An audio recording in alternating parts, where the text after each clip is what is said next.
কিন্তু বাংলাদেশে মন্ত্রী পরিষদে দিনই কোন দায়িত্বে কোন আকীদা বিবর্জিত ব্যক্তিকে বসায় দিলে এদেশের মুসলমান মেনে নেবে না, মেনে নেবে না, মেনে নেবে না।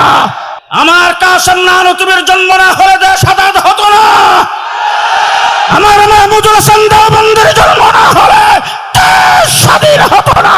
তারেক সাহেব প্রধানমন্ত্রী হতে পারতেন না।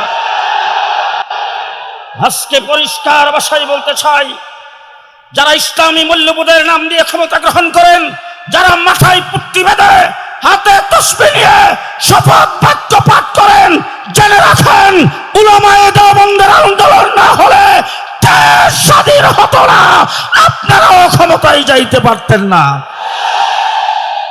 মির্জা গোলাম আহমদ কাদিয়ানী আসছে, মোকাবেলা করছে উলামায়ে দেওবন্দ। মওদুদি আসছে, সাহাবায়ে কেরামের সমালোচনা করে মোকাবেলা করে উলামায়ে দেওবন্দ। ঘরের ভিতরের সূত্র হোক, বাহিরের সূত্র হোক, আপন হোক, পর হোক, আকীদা বিরোধী কথা বললে কাউকে ছেড়ে দেয় নাই, যার ফলে মৌলানা সাদকেও সারি নাই। নাস্তিকেরা মুর্তাদারা এদেশের আলিম উলামায়ে কেরামের বিরুদ্ধে, নবীর বিরুদ্ধে, রাষ্ট্রের বিরুদ্ধে ষড়যন্ত্র শুরু করেছেন। আল্লামা আহমদ শফীর নেতৃত্বে শাপলা চত্বরে রক্ত দিয়ে আমরাই তার হেফাজত করেছি। হে এদেশের আলিম উলামায়ে কেরাম, রাস্তায় যদি না নামতেন ২৪-এর গণ অভ্যুত্থান ঘটানো যেত না। পেশিবাদের বিরুদ্ধে রক্ষা আমরা দিয়েছি, জেল জুলুম নির্যাতন আমরা ভোগ করেছি, যার ফলে বর্তমান সরকার ক্ষমতায় গিয়েছে। সরকারের প্রতি সহযোগিতা, তার প্রতি আমাদের হাতের ছায়া, তার প্রতি আন্তরিকতা আছে। কিন্তু বাংলাদেশে মন্ত্রী পরিষদে দিনই কোন দায়িত্বে কোন আকীদা বিবর্জিত ব্যক্তিকে বসায় দিলে এদেশের মুসলমান মেনে নেবে না, মেনে নেবে না, মেনে নেবে না। হুজুর আকরাম সাল্লাল্লাহু আলাইহি সাল্লাম বলেছেন, আল্লাহ তাবারক ওয়া তাআলা উতীতু উলুমাল আউয়ালিন ওয়াল আখিরিন, আউয়াল এবং আখিরের ইলম দিয়ে আল্লাহ পাক আমাকে পৃথিবীতে প্রেরণ করেছেন। রাসূল বলেছেন, ইন্নামা বুইসতু মুআল্লিমা, আল্লাহ পাক আমাকে সৃষ্টি জগতের মুআল্লিম বানায় পাঠাইছেন। সেই মুআল্লিম বলছেন, আমি হইলাম ইলমের ঘর, ইলমের শহর, আলী হইল সে ইলমের দরজা। তাইলে দরজা যদি হইতে হয় নিশ্চয়ই আগে ফাউন্ডেশন আছে। হযরতে আবু বকর সিদ্দিক হলেন এই দ্বীনি ইলমের ফাউন্ডেশন। তারপরে আসেন সেই দ্বীনি ইলমের সব দেওয়াল হলেন গাতলি হলেন হযরত ওমর ইবনুল খাত্তাব। দ্বীনি ইলমের সাদ হলেন হযরত উসমান। আমার হযরত আলী রাদিয়াল্লাহু তাআলা আনহু, তিনি হলেন দরজা। হযরত আবু বকর সিদ্দিক আল্লাহর নবীর পরে খলিফাতুল মুসলিমিন হয়েছেন, রাষ্ট্র পরিচালনা করেছেন মদিনায়, তিনি ইমামতি করেছেন মদিনায়, সৈন্য প্রেরণ করেছেন মদিনা থেকে, ইন্তেকাল করেছেন মদিনায়, দাফন করা হয়েছে রওজাতুম মিন রিয়াজিল জান্নাহ, রাসূলের পাশে মদিনায়। ২ নম্বরে হযরত ওমর হলেন দেওয়াল, তিনিও রাষ্ট্র পরিচালনা করেছেন মদিনায়, সৈন্য প্রেরণ করেছেন মদিনায়, ইমামতি করেছেন রাসূলের মুসাল্লায় মদিনায়, শাহাদাত বরণ করেছেন রাসূলের মেহরাবে মদিনায়, দাফন করা হয়েছে রওজাতুম মিন রিয়াজিল জান্নাহ, রাসূলের পাশে মদিনায়। ৩ নাম্বার হযরতে উসমান ইবনে খাফফান, তিনি হলেন দ্বীন ইলমের সাদ, সেই সাদ তিনিও রাষ্ট্র পরিচালনা করেছেন মদিনায়, ইমামতি করেছেন মদিনায়, তিনিও শাহাদাত বরণ করেছেন মদিনায়, দাফন করা হয়েছে জান্নাতুল বাকিতে মদিনায়। ৪র্থ নম্বর আলী ও বাবুহা, আলী রাষ্ট্রপতি হয়ে খলিফাতুল মুসলিমিন হয়ে দরজা জয়ে খুলছে কুফায়। হযরতে আলী রাদিয়াল্লাহু তাআলা আনহু কুফাতে মাদ্রাসা কায়েম করেছেন, ইমামতি করেছেন কুফায়, রাষ্ট্র পরিচালনা করেছেন কুফায়। আলী শাহাদাত বরণ কুফায়, আলীকে দাফন করা হয়েছে কুফায়। ইমামে আজম আবু হানিফা জন্মগ্রহণ করেছেন কুফায়।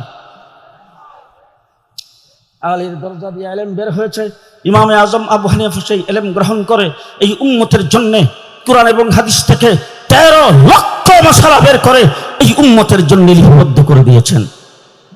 আমার বন্ধুগণ, শেষ কথা সংক্ষেপ, দেশটা ইংরেজের দখলে ছিল। ইংরেজ থেকে এই দেশ আজাদ করে আমার কাসেম নানুতুবির জন্ম না হলে দেশ আজাদ হতো না। আমার মাহমুদুল হাসান দেওবন্দের জন্ম না হলে দেশ স্বাধীন হতো না। তারেক সাহেব প্রধানমন্ত্রী হতে পারতেন না। আজকে পরিষ্কার ভাষায় বলতে চাই, যারা ইসলামী মূল্যবোধের নাম দিয়ে ক্ষমতা গ্রহণ করেন, যারা মাথায় পুট্টি বেঁধে হাতে তসবিহ নিয়ে শপথ বাক্য পাঠ করেন, জেনে রাখেন উলামায়ে দেওবন্দের আন্দোলন না হলে দেশ স্বাধীন হতো না, আপনারাও ক্ষমতায় যাইতে পারতেন না। দেশের স্বাধীনতার মূলে আমরা উলামায়ে দেওবন্দ দেশ স্বাধীন আন্দোলন করেছেন। পাশাপাশি মানুষের আকীদাকে সংশোধন করার জন্য মানুষের নামাজ, মানুষের দাঁড়ানো, মানুষের রুকু, মানুষের উজু, মানুষের গুজল, মানুষের 3.5 হাত বডি নবীর সুন্নাত দিয়ে সাজাইবার জন্য চেষ্টা করেছেন উলামায়ে দেওবন্দ। বাতিল যেই দিক থেকে আসছে সেই দিক থেকে বাতিল আসার জন্য বাধা দিয়েছেন উলামায়ে দেওবন্দ। আমরা কাউকে ছেড়ে দেয় নাই। মির্জা গোলাম আহমদ কাদিয়ানী আসছে, মোকাবেলা করছে উলামায়ে দেওবন্দ। মওদুদি আসছে, সাহাবায়ে কেরামের সমালোচনা করে মোকাবেলা করেছে উলামায়ে দেওবন্দ। ঘরের ভিতরের সূত্র হোক, বাহিরের সূত্র হোক, আপন হোক, পর হোক, আকীদা বিরোধী কথা বললে কাউকে ছেড়ে দেয় নাই, যার ফলে মৌলানা সাদকেও সারি নাই। আজকে পরিষ্কার ভাষায় বলতে চাই, ঢাকা শহরে মসজিদের সংখ্যা কত? মসজিদের সংখ্যা কত? 2.5 লক্ষ মসজিদ। মসজিদগুলোতে ইমামতি যারা করে তারা উলামায়ে দেওবন্দ, যারা খুতবা দেয় তারা উলামায়ে দেওবন্দ। প্রতি রাত্রে হাজার হাজার নয়, কোন রাত্রে লক্ষ লক্ষ মানুষের সামনে কথা বলি। বাংলাদেশ ইসলামকে টিকিয়ে রাখার জন্য যখন দেশটাতে বিজাতিদের রাষ্ট্র প্রতিষ্ঠিত হবে পাইতারে শুরু হয়েছে, হযরত হাফিজ জি হুজুর মাঠে এসেছেন। দেশে শিখা চিরন্তন জেলে যখন এই দেশের মানুষকে যখন মুশরিক বানাইবার চেষ্টা করেছে, আমরা আন্দোলনের সংগ্রাম করেছি। শাইখুল হাদিসের নেতৃত্বে তসলিমা নাসরিন কোরআন পরিবর্তনের কথা বলেছেন, আমরা আন্দোলন করেছি। খতিব উবাইদুল হকের নেতৃত্বে যখন হাইকোর্ট থেকে 2 জন বিচারপতি ফতোয়ার বিরুদ্ধে রায় দিয়েছেন, আমরা মাঠে নেমেছি। মুফতি আমিন সাহেবের কাঁধে হাত মিলায়া যখন শাহবাগে নাস্তিকের মুর্তাদারা এদেশের আলেম উলামায়ে কেরামের বিরুদ্ধে, নবীর বিরুদ্ধে, রাষ্ট্রের বিরুদ্ধে ষড়যন্ত্র শুরু করেছেন, আল্লামা আহমদ শফীর নেতৃত্বে শাপলা চত্বরে রক্ত দিয়ে আমরাই তার হেফাজত করেছি। আজকে সিরাতুন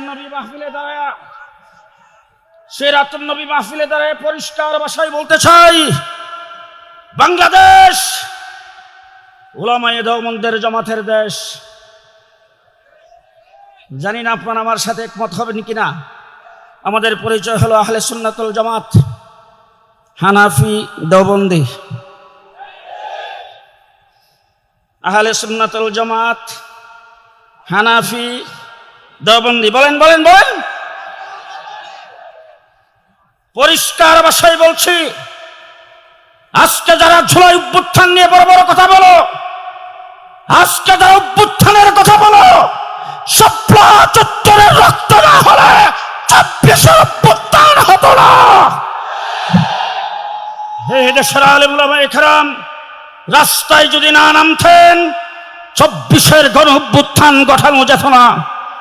পেশিবাদের বিরুদ্ধে রক্ষা আমরা দিয়েছি, জেল জুলুম নির্যাতন আমরা ভোগ করেছি, যার ফলে বর্তমান সরকার ক্ষমতায় গিয়েছে। সরকারের প্রতি সহযোগিতা, তার প্রতি আমাদের হাতের ছায়া, তার প্রতি আন্তরিকতা আছে, কিন্তু বাংলাদেশে মন্ত্রী পরিষদে দিনই কোন দায়িত্বে কোন আকীদা বিবর্জিত ব্যক্তিকে বসায় দিলে এদেশের মুসলমান মেনে নেবে না। নাসরুম মিনাল্লাহ, ফাতহুন করিব, ওয়া বাশশিরিল মুমিনিন। আসসালামু আলাইকুম।